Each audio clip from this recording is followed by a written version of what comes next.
आमीन। वचन निकालेंगे प्रेरितों के काम उसका 1, नया नियम प्रेरितों के काम की पुस्तक उसका 1 उसका 4 हम पढ़ेंगे। पहला अध्याय उसका 4था वचन। सभी लोग अंदर बाहर ध्यान से अपनी बाइबल को खोलेंगे और वचन को पढ़ेंगे, क्योंकि वचन सुनने से ही आपका जीवन बदलेगा। अगर आप वचन सुनना नहीं चाहते या आप डिस्टर्ब हो रहे हो किसी की वजह से, तो थोड़ा दूर होकर बैठो, पर वचन को सुनो ताकि शैतान आपको वचन सुनने से रोकने ना पाए। हालेलुया।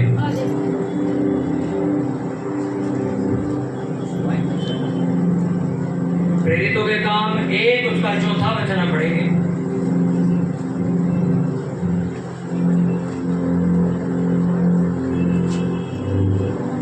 और मैं पढ़ूंगा, सभी लोग ध्यान से सुनेंगे। और उनसे मिलकर उन्हें आज्ञा दी, यरूशलेम को ना छोड़ो, परंतु पिता की प्रतिज्ञा के पूरे होने की बाट जोते रहो, जिसकी चर्चा तुम मुझसे सुन चुके हो, क्योंकि यूहन्ना ने तो पानी में बपतिस्मा दिया है, परंतु थोड़े दिनों के बाद तुम पवित्र आत्मा से बपतिस्मा पाओगे। अतः उन्होंने इकट्ठे होकर उससे पूछा, हे प्रभु, क्या तू इसी समय इस्राएल का राज्य फेर देगा? उसने उनसे कहा, उन समयों या कालों को जानना जिनको पिता ने अपने अधिकार में रखा है तुम्हारा काम नहीं, परंतु जब पवित्र आत्मा तुम पर आएगा तो तुम सामर्थ पाओगे, और यरूशलेम पर सारे यहूदी और सामरिया में पृथ्वी की छोर तक मेरे गवाह होंगे। सब बोलो आमीन। अपनी बाइबल को बंद कर दो और अपने पड़ोसी को बोलो, ध्यान से सुन। सुनने से विश्वास पैदा हो। बोलो अपने पड़ोसी कर देख के बोलो, ध्यान से सुन। सुनने से ही विश्वास पैदा हो, और यही विश्वास तेरा जीवन बदल देगा।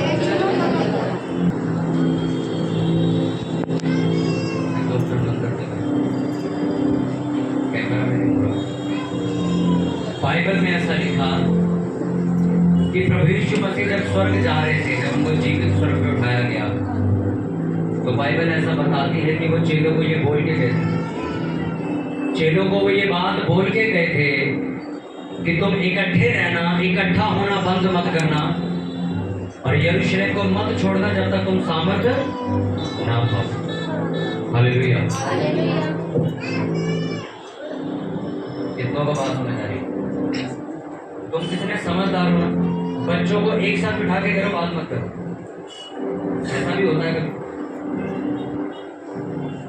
बाइबल में जब प्रभु यीशु मसीह स्वर्ग की तरफ जा रहे थे, तो बाइबल बताती, उन्होंने चेलों को बोला कि तुम इकट्ठा होना कभी मत छोड़ना, संगति करना कभी मत छोड़ना, जब तक तुम सामर्थ्य ना पा जाओ यरूशलेम को मत छोड़ना।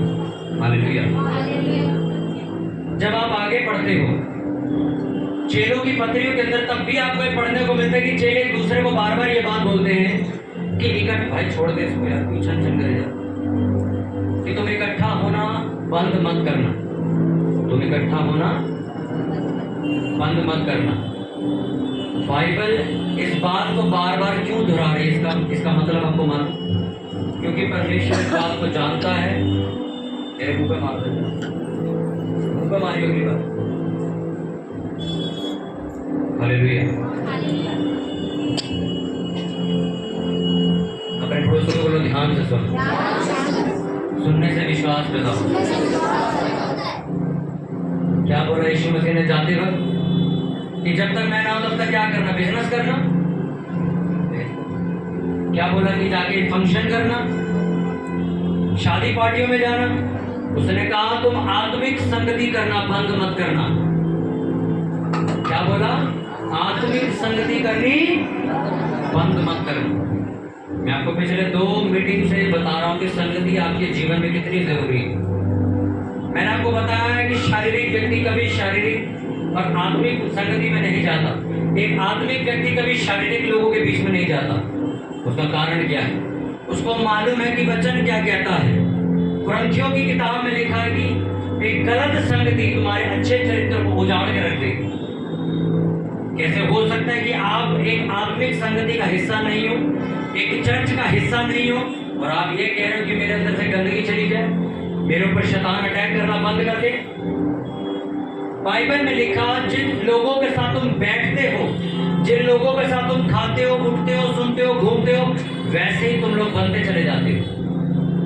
हालेलुया। कभी आपने सफेद रंग का जो हंस जिसको दुनिया देखती है जब उड़ता है, कभी आप उसको सुअर के साथ बैठा नहीं देखा देखा कभी हंस को सुअर के साथ बैठे? कभी नहीं देखा। आप कभी नहीं देखोगे हंस को। आपने बत्तख देखी कितनी सुंदर होती व्हाइट रंग की? कभी आपने उसको देखा वो बिल्ली के साथ बैठी हुई है? वो कभी आपको नहीं दिखेगी। आपने कभी सफेद घोड़ा देखा जिसके बाल पूरे शरीर पे होते? बहुत बहुत महंगा मिलता है जो सफेद रंग का घोड़ा देखा आपने कभी? कभी उसको देखा वो गली में गाय के साथ बैठा हुआ? तुमको मालूम है हमारी संगति क्या है? हमें कहाँ खड़ा होना है, हमें कहाँ बैठना है, किससे बात करनी है, किसके साथ रिश्तेदारी डालनी है, किसके साथ यारी दोस्ती रखनी है। आप पेप्सी पीते हो, आपके दोस्त शराब पीते हैं। नहीं, मेरी क्लास में पेप्सी होती, वो सारे शराब पीते, मैं नहीं पीता। आप वेट करो, आपको पिलाई जाएगी बहुत जल्द, क्योंकि संगति असर छोड़ती है। नहीं, मेरे सारे दोस्त सिगरेट पीते, मैं नहीं पीता। बस मैं बस वहां खड़ा रहता हूँ, पीते रहते। उस धुएं की लत तुम्हें भी लग जाएगी और तुम सोचोगे ये कैसे हुआ। मैं आपको बता रहा हूँ आज। यीशु मसीह ने कहा अंधकार का ज्योति से कोई लेना देना नहीं। वो लोग जो जीवित परमेश्वर को जानते हैं, प्रभु यीशु मसीह को जानते हैं, जानते हैं कि ये परमेश्वर धर्म और जात नहीं बदलता, ये धर्म परिवर्तन नहीं करता, ये जीवन परिवर्तन करता है। वो लोग आपको कभी गाली देने वाले के साथ खड़े हुए नहीं दिखेंगे, कभी आपको ठेके की दुकान बाहर बैठे नहीं दिखेंगे। उनको मालूम है मेरी संगति कौन सी। उनको ये बात मालूम है मुझे किसके साथ खड़ा होना, किसके साथ बैठना। नहीं, मैं तो लड़कियों से बात नहीं करता हूँ, पर मेरे सारे दोस्त ऐसे हैं, मैं उनके साथ बैठता हूँ। बस वो आपको भी ऐसा बना दे। अपने पड़ोसी को बोलो, संगति असर छोड़ती है। जैसी तेरी संगति होगी वैसा तुझ पे असर होगा। मैंने देखा कई लोगों को जो बहुत घमंडी लोगों के साथ रहते वो खुद भी घमंडी बन जाते। मैंने ऐसे लोगों को देखा जो बहुत नम्र लोगों के साथ रहते वो खुद भी नम्र हो जाते। आप कभी नोटिस करना, चर्च में कुछ लोग जो बड़े अपने आप को बड़ा मतलब प्रधान समझते हैं, वो आपको अलग ही बैठे देखेंगे हर जगह। वो ना काम कर रहे होंगे, ना सेवा कर रहे होंगे, वो अलग ही बैठे देखेंगे। 3-4 लोग आपको अलग दिखेंगे, उनकी मेंटालिटी एक जैसी होती है। अबे हम क्यों बात साफ करें चर्च, हम क्यों बर्तन धो, हम तो बड़े घर से आए। और आप कुछ लोगों को इकट्ठे खड़ा देकर सेवा करते देखोगे जो परमेश्वर के लिए नौकर बन के जीवन जीते। आप उन्हें इकट्ठा बैठे हुए देखो, आप देखना चर्च में प्रार्थना करने वाले लोग आपको हमेशा एक जगह इकट्ठे दिखेंगे जो प्रार्थना की बातें करते हैं। जो आलस की, घूमने फिरने की, कब संडे छुट्टी मारे, आपको वो लोग अलग खड़े हुए दिखेंगे। वो लोग जो प्रेम और भाव से भरे हुए हैं आपको अलग खड़े दिखेंगे। जो छोटी छोटी बातों में बुरा मान जाते, मुंह बना लेते, आपको अलग खड़े दिखेंगे। ये फर्क है शारीरिक और आत्मिक इंसान। बाइबल में लिखा जो प्यार करता है वो झुंझलाता नहीं, वो बुरा नहीं मानता। आप बुरा मान जाते बहुत जल्दी, बड़ी जल्दी रूठ जाते, इसका मतलब तुम आत्मिक इंसान नहीं। आत्मिक इंसान तो अगर आपको देखना है तो जाओ यीशु मसीह को देखो, सामने सामने गाली दे रहे हैं बिना गलती के, तब भी वगैरह छोड़ो, माफ करो। आज गलती होने के बावजूद भी अबे बोला कैसे मेरे को, बेशक अपनी गलती हो तब भी। पहले मेरी मेंटालिटी हुआ करती थी मेरी गलती होगी तो मैं सुनूंगा, मेरी गलती नहीं होगी तो मैं नहीं सुनूंगा। प्रभु यीशु मसीह ने कहा मेरी गलती क्या थी, मैंने बिना गलती के मार खाई, बिना किसी पाप के मेरे को मारा गया, मैंने कुछ नहीं किया तब भी इस दुनिया ने मुझे गाली बकी। और तू कह रहा है कि मेरी गलती नहीं होगी तो मैं सुनूंगा नहीं। तुम्हें मेरी तरह बनना होगा, तब तुम्हारी नम्रता लोगों पे साबित होगी। यार गलती करके हर कोई नट खाता पुलिस वालों। कोई ऐसा व्यक्ति जिसने गलती नहीं करी तभी वो सजा काट रहा, वो महान आदमी, वो भी किसके चक्कर में, दूसरे के चक्कर में। प्रभु यीशु मसीह ने कहा गुनाह तुमने की है, मार मैं खाऊंगा, पाप तुमने की है, कोड़े मेरे पड़ेंगे, गालियां तुमने दी है, बदनाम मेरी होगी। प्रभु यीशु मसीह ने तुम्हारा भार अपने सर पे उठाया है। और एक 2 पैसे का आदमी आके बोलता है चर्च में तो धर्म परिवर्तन होता है।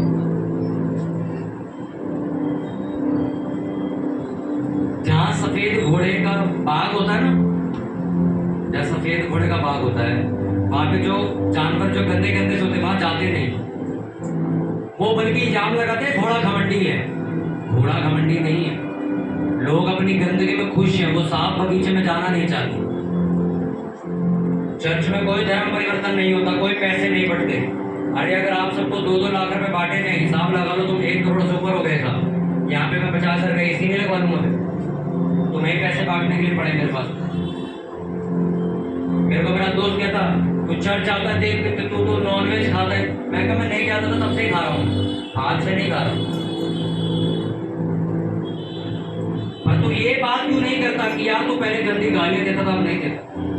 यार तू पहले हमारे साथ रात में बाहर आवारागर्दी करता था, अब तू हमारे बुलाने पे आता नहीं।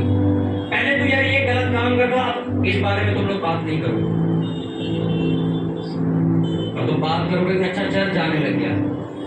आप इस दुनिया में कुत्ते की मजार पे चले जाओ, आपको दुनिया कुछ नहीं कहेगी। आप चर्च जाने लगोगे, आपको रात को फोन आ जाएगा, अरे हमें पता लगा तू चर्च जाने लग गया, तू पागल है क्या, तेरा धर्म बदल देंगे वहां पे। पूरी दुनिया, चाहे तांत्रिक, चाहे बाबा, चाहे शैतानी लोग, सारे जानते हैं ये व्यक्ति चर्च गया, ये सुधर के निकलेगा। इसलिए कोशिश करो इसे चर्च जाने ना दिया जाए, इसको भटका दो। जैसे बोलो वहां पे ये होता है, होता है, किसी तरह चर्च ना जा सके। संगति कौन सी है आपकी? आप ऐसे लोगों के बीच सुनो, जब आपके ऊपर दुख आया, आपका कोई वो दोस्त, आपका रिश्तेदार आपके घर नहीं आया, परमेश्वर आया। जब आपने परमेश्वर के पीछे चलना शुरू किया, तब ये लोग ताने मारने आ गए। मुझे आप सीधी से एक बात बताओ, क्या आपको लगता है कि आपको इस संगति में रहना चाहिए? इसका मतलब तो ये हुआ यार तुम मेरे को दुखी देख के खुशी हो। मैं दुखी था तो तुम आए नहीं, मैं अब अच्छा जीवन जी रहा हूं तो तुम मेरे घर तोड़ने आ गए, मेरे घर लड़ाई करवाने आ गए। यानी कि तुम ये चाहते हो दुखी रहे, और आप इन लोगों को अपने रिश्तेदार बताते हैं मैं परमेश्वर को छोड़ दूंगा अगर मेरे ताया ने बोल दिया। और एक टाइम आया ताया ने भी लात मार दी, पर परमेश्वर नहीं बचाया। बाइबल में लिखा शराबी था वो व्यक्ति जो इंसान पे भरोसा रख के बैठा कि ये मेरा फायदा करवा दे।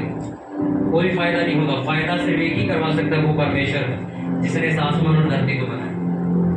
वो चाहे तो किसी को आपका दुश्मन कर दे, चाहे तो अपने दुश्मन को आपसे प्यार करवा दे।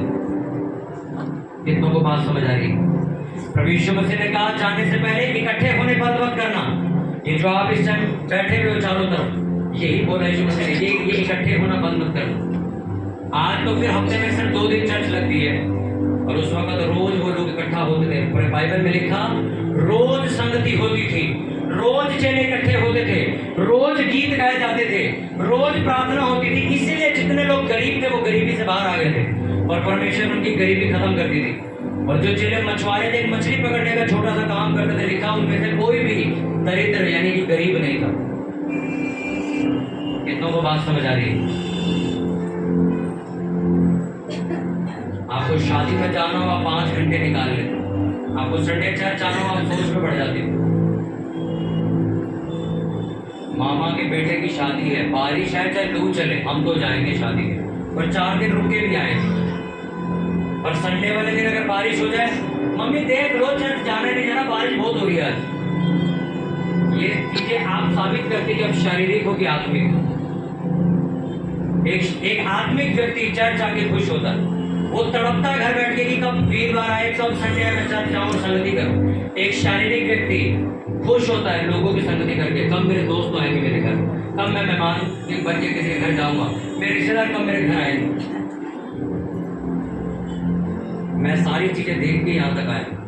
2017 में जब पहली बार मैं चर्च गया, मैं भी चर्च जाना नहीं चाहता था।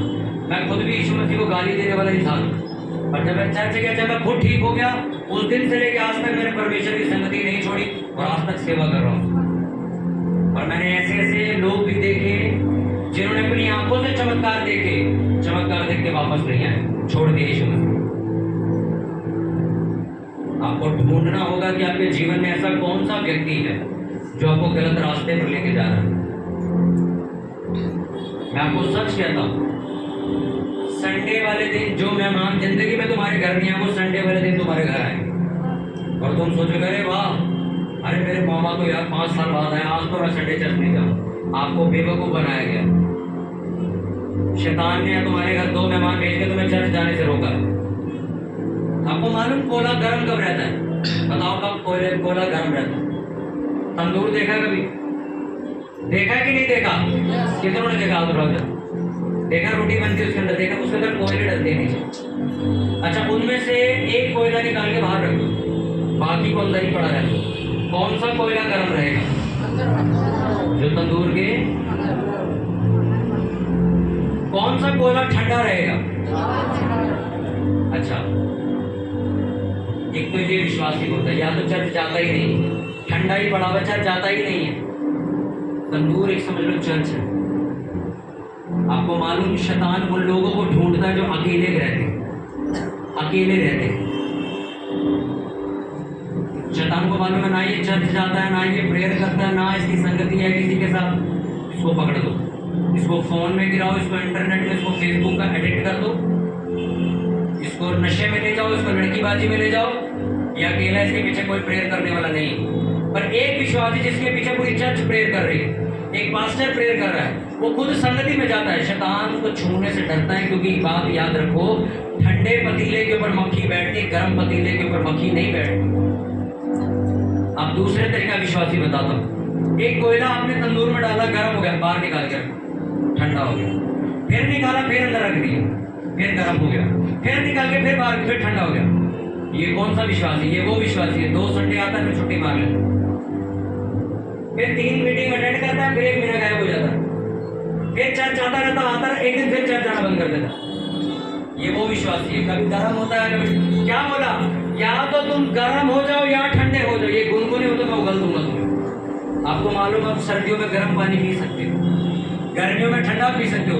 गुनगुना पानी आपसे पिया नहीं जाता, ना ठंडा ना गर्म। आप कहते हैं यार ये कैसा पानी है? उसी तरह परमेश्वर ने बोला, तुम मसीह में भी चलना चाहते हो, सच भी जान चुके हो, संगति में भी नहीं आते हो, बपतिस्मा तो वो भी करना चाहते हो, ये भी करना चाहते हो, और करते भी कुछ नहीं हो। लिखा, ऐसे व्यक्तियों को तो मैं वैसे ही अंदर नहीं आने देता। अपने पड़ोसी को बोलो, संगति में आ, ये तुझे गर्म रखेगी, शैतान के सारे प्रभाव से दूर रखेगी। हालेलुया। आपको मालूम, जब किसी का मर्डर करता है कोई, कब करता है? किसी को सुपारी दी जाती है, इसको मरवा दो, वो कब मारता है उसको? क्या बोलता है? किसी दिन अकेला मिलने से, बोलता है कि नहीं? अगर उसके पास बॉडीगार्ड है, सिक्योरिटी, को क्या कहता है? इसको अकेला होने दे, एक बार इसको एक बार अकेला होने दे। ये जिस दिन अकेला होगा उस दिन मारूंगा इसको, हाँ के ना। ऐसे ही शैतान भी, जब तक आप चर्च में आते ना तो आपको नहीं छेड़ता हो। उसको मालूम है ये लोग प्रेयर कर रहे हैं, ये चर्च में बैठा है, इसका पास्टर रात को इसके लिए प्रेयर कर रहा है, ये बचा हुआ है, इसको पिछले दिन चर्च छोड़ने दे, इसको फिर बताता हूँ। ये खुद हैरान होगा कि यार मैं नशा नहीं करता था, मेरे को कब आदत पड़ी है, मेरे को खुद नहीं पता।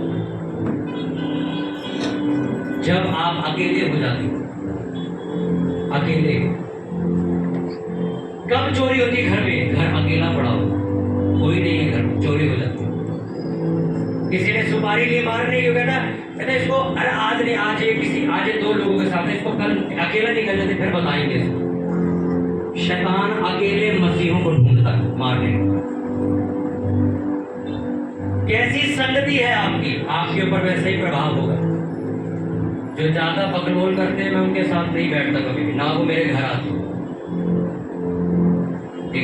एक मसीह व्यक्ति ने मुझसे पूछा, कहते आपकी उम्र तो सिर्फ 24 साल है, भारत के इतने बड़े बड़े पास्टर आपके घर पे मिलने क्यों आते? मैंने कहा, संगति। तुम किसके साथ संगति करते हो? आपकी जैसी सोच होगी वैसे लोग आपसे मिलेंगे। आप देश बदलने की बात करते हो, आप बेदारी की बात करते हो, आपसे वही सेवक आके मिलेंगे जिनकी चर्चों में हजारों लोग घर आएंगे आपको। मैं कल एक वीडियो देख रहा था रात को, इस भारत की सबसे पहली और सबसे बड़ी सेवक है जिन्होंने शुरू करी, डीजीएस दिनाकरन, बेनी हिन के साथ बैठे इंटरव्यू दे रहे थे। पास्टर बेनी हिन को जानते हो कि नहीं जानते? पूरी दुनिया में उनका नाम है। पास्टर बेनी हिन किसके साथ बैठे? डॉक्टर डीजीएस दिनाकरन के साथ, जिन्होंने इंडिया की सबसे बड़ी चर्च स्थापित करी। मैं उन दोनों की वीडियो देख के हैरान, पता है क्यों हो रहा था? संगति देखो, आप संगति देखो, जिनकी किताबें आप पढ़ते हो उनके दोस्त देखो कौन है। दोस्त कौन है जी? मेरा दोस्त डीजीएस दिनाकरन। वो कहते मेरा दोस्त बेनी हिन मेरा दोस्त है। आप फॉरेन कंट्री में बड़े बड़े पास्टरों से मिलो, उनके दोस्त देखो कौन है जी। मेरा ये प्रॉफिट टीवी 2 शो मेरा दोस्त है, ये पास्टर क्रिस। आप उनकी संगति देखो, सारे के सारे वो लोग जो आग उतार देते हैं आसमान से। आपके दोस्त, मैं 6 घंटा प्रेयर करता हूं और मैं बैठता हूं लोगों के साथ तो जिनकी आधा घंटा प्रेयर नहीं है। आपकी बातें कभी वो समझ नहीं सकते, आपके विजन, आपकी बुलाहट की वो कभी इज्जत नहीं कर सकते, क्योंकि उस लेवल तक वो लोग सोच ही नहीं सकते। एक 10,000 कमाने वाला व्यक्ति 5 लाख रुपए महीना कमाने वाले के साथ नहीं बैठता। उन दोनों की सोच कभी मैच नहीं हो सकती।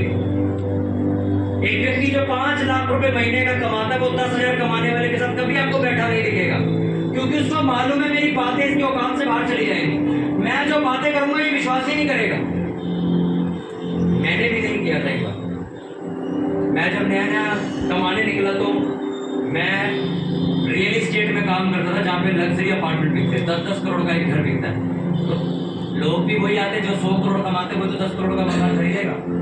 तो मैं जब उनके साथ बैठा तो वो एक प्लेट की बात कर रहे थे, जो डाइनिंग सेट होता है ना, कोई मेहमान आता है, एक कलर के चम्मच, एक कलर की कटोरियाँ, तो बात कर रहा, कहते ऐसे ऐसे मैंने खरीदा है, वो 56 लाख रुपए का ये वो। मैं क्या, पता नहीं कोई फैक्ट्री लगाई है शायद।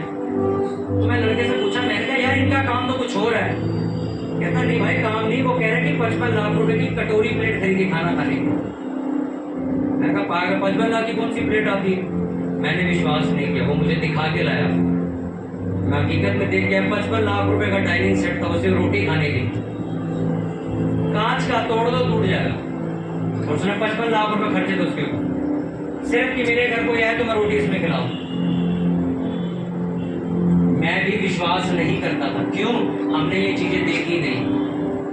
मेरे हाथ में एक चाय का कप दिया गया, मैंने कहा यार उसमें चाय डली हुई, मेरे को महसूस हुआ, ऐसा लग रहा कागज पकड़ा मैंने। नहीं यार हमारे कप तो इतने हल्के नहीं होते। कितना भाई, 4,000 रुपए के 2 गिलास आते जो तुमने पकड़ रखा। मैं जितना टाइम उनके साथ बिताता गया, मुझे एक ऐसी दुनिया पता लगी जिसके बारे में हम नहीं जानते। मैं सच कह रहा हूँ आपको, हम शर्टें खरीदते 500 रुपए की, 1,000 रुपए की। मैं खुद अपने हाथों से देख के आया, 2-2 लाख रुपए की नॉर्मल शर्ट पहने लोग चप्पल पहन के घूम रहे, और मैं विश्वास नहीं कर रहा था उससे। इसी तरह बहुत से लोग परमेश्वर के वचन में विश्वास नहीं करते कि वो इतने बड़े काम कर सकता है। वो जगह, अच्छा लीवर सूझ गया था, ठीक है, नहीं हम नहीं मांगते, झूठ बोल रहे। हमारे ढाबे पे कितने की रोटी मिलती है? हमारे आसपास ढाबा होता है, कितने की रोटी होती है? 5 रुपए, 6 रुपए, 7 रुपए की रोटी होती है। हम एक होटल में गए, वो कहता 100 रुपए की रोटी। मैंने खाई नहीं, एक मंगाई। आप ताज होटल में जाओ, आप 10 रुपए की चाय पी तो 450 रुपए का एक कप है चाय। आप विश्वास नहीं करो, ये देता 10 रुपए की चाय, इतनी जबरदस्त, 1/2 भी कर देता उसमें। मैं गूगल पे चेक कर रहा था, मैंने कहा ताज होटल की चाय कितने की? कुछ 450 रुपए की चाय है। संगति कहाँ से छोड़ दी मैं आपको बताता हूँ। भारत का एक सबसे अमीर व्यक्ति जिसका नेटवर्क आज सारे चला रहे हैं, धीरू भाई अंबानी का नाम सुना? उनको बिजनेस करने का आइडिया कहाँ से आया था आपको मालूम? स्टोरी पढ़ो जाके। कहते मेरे पास थोड़े से पैसे थे, मैंने कहा यार मेरे को एक इस बड़े लग्जरी होटल में चाय पीनी है। क्यों पीनी है? इसलिए कि अंदर भी वही लोग बैठे होंगे जो करोड़पति, वही चाय पी रहे होंगे अंदर। कहता तो मैं जानना चाहता हूँ वो बातें क्या करते। कहता मैं अंदर गया, मैंने उसको 500-600 रुपए की एक चाय दी उससे, और मैं पीने बैठा। कहता मेरे साथ में 3 लोग बैठ के, 3 आदमी बैठ के किसी बिजनेस की बात कर रहे थे कि अगर ऐसा किया जाए, ऐसा किया जाए तो ऐसे करोड़ों रुपया कमाया जा सकता है। कहता मैंने वो बात सुनी, मैंने चाय खत्म कर उठ के बाहर आया, वही बिजनेस उन्होंने बाहर आके शुरू किया। उसके बाद उन्होंने और बिजनेस शुरू किया। संगति, तुम कहाँ बैठते हो? आप ऐसे लोगों के बीच में बैठते हो जो आपसे खुद करें अरे भाई स्वर्ग नरक किसी ने देखा, मजे लो जिंदगी। और आप एक ऐसे व्यक्ति के साथ बैठो जो प्रार्थना करता, वो तुम्हें बताएगा स्वर्ग नरक कहाँ है। आपने सुना ना डायलॉग, अरे यार मरने के बाद किसी ने देखा कौन स्वर्ग जाएगा कौन नरक जाएगा? अभी मौज करो जिंदगी की। परमेश्वर ने कहा स्वर्ग नरक, सही सच बात है, तुमने नहीं देखा, पर एक स्वर्ग और एक नरक धरती पर भी बनाया गया जो तुम्हारा अपना जीवन। इसी इलाके से थोड़ा दूर एक बहुत बड़ी संस्था का आदमी है, उसके पास इतना पैसा है, इतना ज्यादा पैसा, अपनी गाड़ी में उसने कमरा बनाया अपना। उसका लड़का बीमारी से मरा, टीबी की, और वो ठीक नहीं करा पाया। फोर्टिस हॉस्पिटल में कम से कम 2 महीने 3 महीने इलाज चला उसका, करोड़ों रुपया पानी की तरह उसका लड़का नहीं बचा। बहुत से लोगों को मालूम है मैं किसकी बात कर रहा हूँ। और वो उसका बाप आज भी जिंदा है, और आज भी वो इतना करोड़पति की दिल्ली के अमीर लोगों में उसका नाम आता है, पर वो अपने लड़के को नहीं बचा पाए। इसे कहते हैं धरती पे नरक, इसे कहते हैं नरक। है नरक किसने देखा है? उस बाप से पूछकर नरक क्या होता है कि मेरे पे पैसा है, इतना पैसा पूरा हॉस्पिटल बुक कर सकता वो एक रात में, तब भी लड़का मार गया। और स्वर्ग किसका कहाँ पे है? आप उस व्यक्ति से मिलो जो सिर्फ 20,000 रुपये कमाता है और वो 1 लाख कमाने वाले से ज्यादा सुखी है, उसमें कोई कर्जा नहीं। उसके बच्चे उसके अधिकार में, उसके बच्चे जवान नहीं लगाते उसके साथ, उसके घर में सब चीजें ऑर्डर में डिसिप्लिन से चलती है। वो व्यक्ति कहता भाई मेरी स्वर्ग जिंदगी। स्वर्ग नरक किसने देखा? घरों में जाओ तुम्हें स्वर्ग नरक दिखेगा। आपको सुनने में मिलेगा कि बच्चे माँ बाप को मार रहे हैं, वो नरक है। आप ऐसे घर में जाओ, माँ बाप हमारे बच्चे तो भाई साहब लोग हमारे आगे बोलते नहीं, वो स्वर्ग है। हमारे बच्चे कमाते हमारे हाथ में देते थे, कुछ नहीं रखते अपने पास, स्वर्ग है वो। हालेलुया। स्वर्ग नरक किसने देखा? आप आओ तो सही चर्च, आपको बताएंगे स्वर्ग नरक किसने देखा। एक ऐसा व्यक्ति है जो ऋण के मर के जाता है, एक ऐसा व्यक्ति जो सुकून से मरता है। आपने कहीं की मौत देख लोग तारीफ करते हैं, रात सोया सुबह उठाने, कितनी बढ़िया मौत के है, पूरी 100 साल उम्र जी के है, रात सोया सुबह उठाएंगे। और कईयों की आपने सुनी होगी, पहले नशे शुरू करे इसने, फिर गांजा पीने लग गया ये, फिर इसके ऊपर हमने पैसा लगाया, फिर एडमिट हो गया ये, फिर नाले में गिरा, सर फटा और मर गया। और उसके फोटो के नीचे लिखे स्वर्गवासी। अच्छा, नाले में गिरा, सर फटा, गांजा लगाया, गया कहाँ? स्वर्गवासी। ऐसे जाते हैं स्वर्ग। संगति, आप कहाँ बैठते हो, किनसे बात करते हो, कौन से कॉन्टैक्ट आपके फोन में रखे हुए हैं, ये डिफाइन करेंगे कि आप कैसे व्यक्ति हो, आप कैसे व्यक्ति हो। मैं जब कभी किसी विषय में मुझे बात करनी है, मैं भविष्यवक्ताओं को फोन मिलाता हूँ। थोड़े दिन पहले मैंने आपको बताया कि मेरे को रात भर एक चीज की बेचैनी हो गई और मुझे समझ नहीं आ रहा मैं करूं क्या। आपकी संगति ही आपको बताएगी। मैं सुबह उठा, मैंने अपने आदमी का कोई वो अपोस्टल अब्दुल जी को व्हाट्सएप पे मैसेज किया कि मेरे को ये दिक्कत है, मैं क्या करूं। उन्होंने मेरे को 1 घंटे बाद जवाब दिया कि तुम्हें ये करना पड़ेगा, अगर ये करोगे तो तुम ऊंचा जा पाओगे, नहीं करोगे। और मैं कितने साल से कंफ्यूज हूं, और एक मैसेज ने उनके मेरे सारे मसला हल कर। किससे बात करते हो तुम? किसके नंबर है तुम्हारे फोन में? उन लोगों के नंबर तुमने संभाल के रखे जो तुमसे ही सड़ते हैं और तुम उनसे सलाह लेते हो जाकर।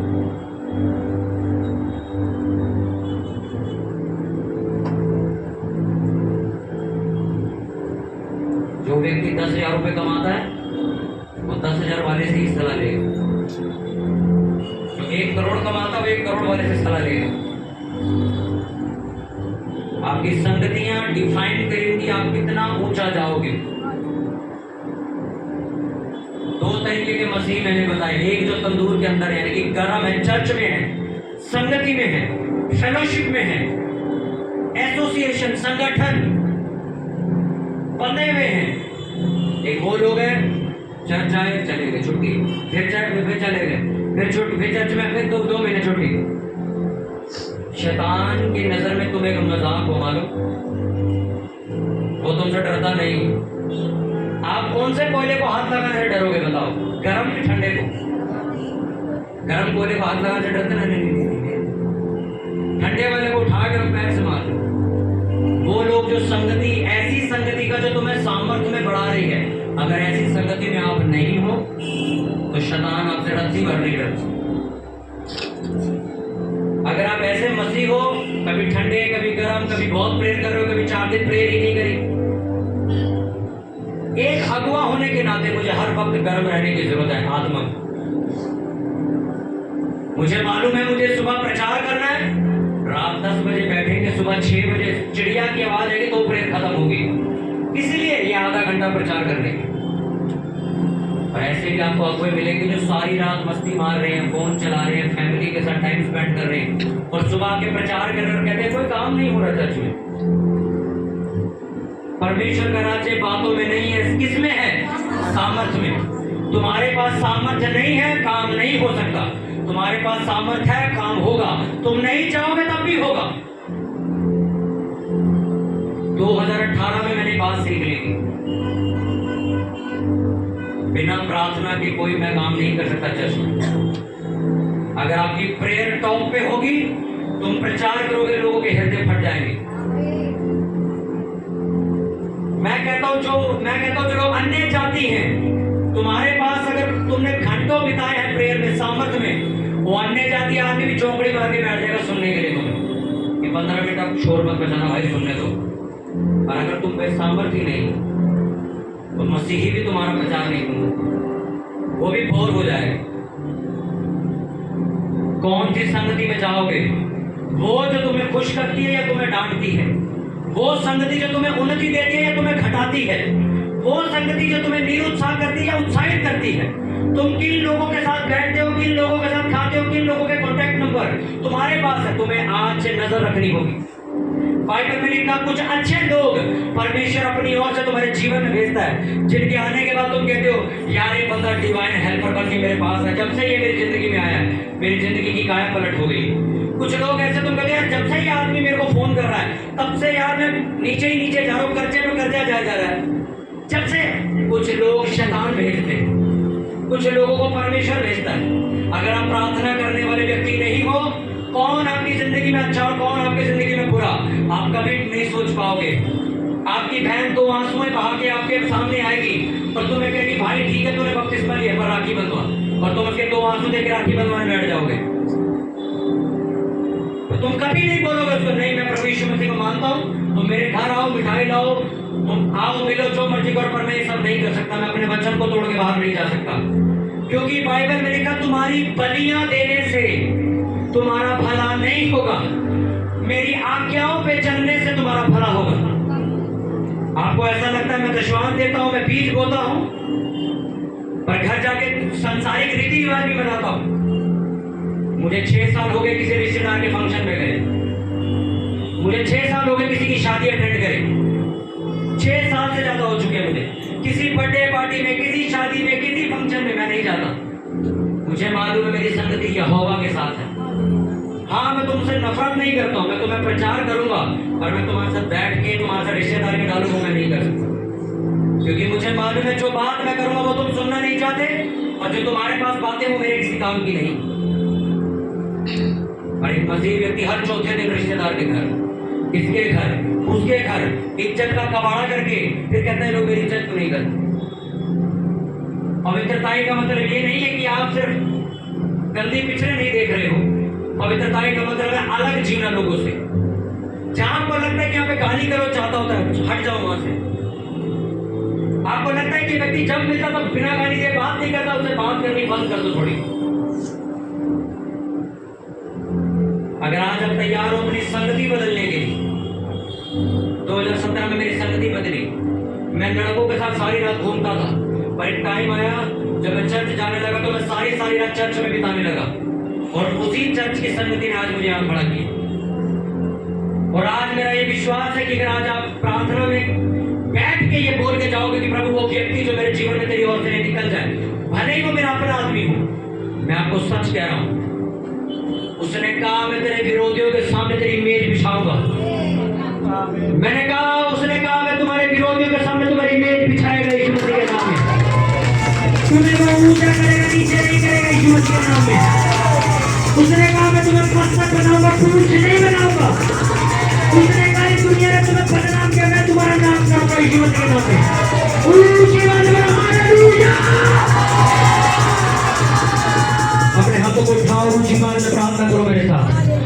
जीवित परमेश्वर जितना वचन खुदावंद मेरे हृदय में जा चुका है, मैं ये विश्वास करता हूँ कि आज से प्रभु तू मेरी संगति को बदल देगा। वो व्यक्ति जो मेरे घाटे का है, मेरा नुकसान करने आया मेरे जीवन से, उसको बाहर कर परमेश्वर। ऊंची आवाज में प्रार्थना करो कि प्रभु मुझे वो व्यक्ति दे जो प्रभु मुझे आत्मा में उन्नति में लेके जाए। मेरे आसपास का माहौल आप बदल दीजिए।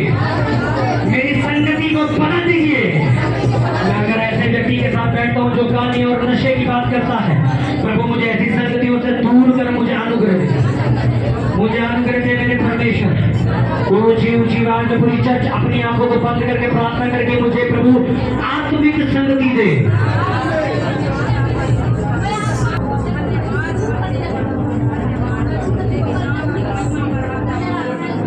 ऊंची आवाज में तेरा जीवित नाम खुदावन मेरी संगतियों को बदल दे। प्रभु मैं हर हफ्ते प्रभु तेरी संगति में आने का आज वायदा करता हूं। मैं आलसी ना होने का वायदा करता हूं। मैं ऐसी कलीसिया का हिस्सा बनने के लिए तैयार हूं प्रभु जो मेरी उन्नति करवाएगी।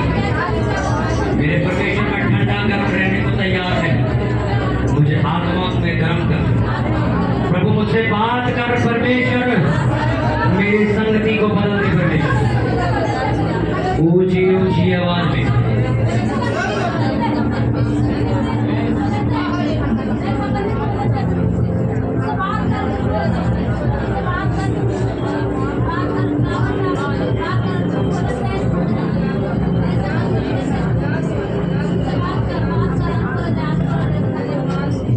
प्रभु यीशु मसीह के नाम में मांगते बड़ी चर्च जोर से बोले आमीन।